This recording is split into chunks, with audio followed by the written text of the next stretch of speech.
తిరుపతి తొలితరం media photo journalist Gopalakrishna ఆయన కుటుంబం పెన్షన్ కోసం తీవ్ర వేదనలో ఉంది. ఒకప్పుడు తిరుపతిలో ఏ కార్యక్రమం జరగాలన్నా ఫోటో జర్నలిస్ట్ గోపాలకృష్ణ తప్పనిసరిగా ఉండాల్సిందే. అధికారులు, రాజకీయ నాయకుల సేవలో వృత్తిపరంగా గోపాలకృష్ణ తరించారు. కానీ ప్రస్తుతం గోపాలకృష్ణ వయసురీత్యా మంచానికే పరిమితమయ్యారు. ఆర్థికంగా బాసట లేకపోవడంతో గోపాలకృష్ణ దంపతులు కన్నీటి పర్యంతం అవుతున్నారు.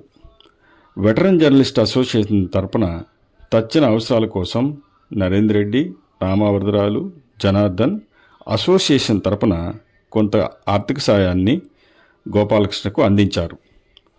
అలిపిరి ఘటనలో సీఎం చంద్రబాబు గాయపడ్డ విషయం విదితమే. ఈ సందర్భంగా ఫోటోలు తీస్తుండగా గోపాలకృష్ణకు ప్రమాదవశాత్తు కాలు విరిగింది. ఈ విషయం తెలుసుకొని చంద్రబాబు గారి ఆదేశాల మేరకు గోపాలకృష్ణకు అప్పట్లో బర్డ్ ఆసుపత్రిలో శస్త్రచికిత్స కూడా చేశారు. ప్రస్తుతం గోపాలకృష్ణ వయోభారంతో నడవలేని స్థితిలో ఉన్నారు.